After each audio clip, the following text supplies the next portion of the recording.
അത്തം നാളുകാർക്ക് 10-ൽ വ്യാഴം, 12-ൽ കേതു, 6-ൽ രാഹു, 7-ൽ ശനി ഇങ്ങനെയുള്ള തൽക്കാല ഗോചരസ്ഥിതിയാണ് ഇപ്പോഴുള്ളത്. ഗുണങ്ങളും ദോഷങ്ങളും ഇടകലർന്ന സമയമാണ്.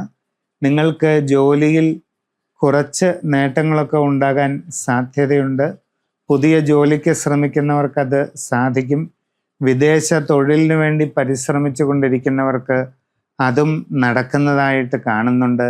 അന്യദേശങ്ങളിൽ വിവിധ മേഖലകളിൽ ജോലി ചെയ്തുകൊണ്ടിരിക്കുന്നവർക്കും പല രീതിയിലുള്ള അനുഭവ ഗുണങ്ങൾ വന്നു ചേരാനായിട്ടുള്ള സാഹചര്യങ്ങൾ ഉണ്ട്. നിങ്ങളുടെ കർമ്മരംഗത്ത് അതേസമയം അപ്രതീക്ഷിതമായ പല മാറ്റങ്ങൾക്കും സാധ്യതയുണ്ട്.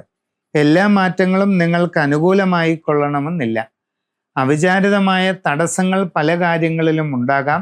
നിങ്ങളുടെ വിവിധ മേഖലകളിൽ സ്വന്തമായി തൊഴിലുകൾ ചെയ്തുകൊണ്ടിരിക്കുന്നവർക്ക് തടസ്സങ്ങളും ബുദ്ധിമുട്ടുകളും കാര്യപരാജയങ്ങളും പ്രതിബന്ധങ്ങളുമൊക്കെ ഉണ്ടാകാം.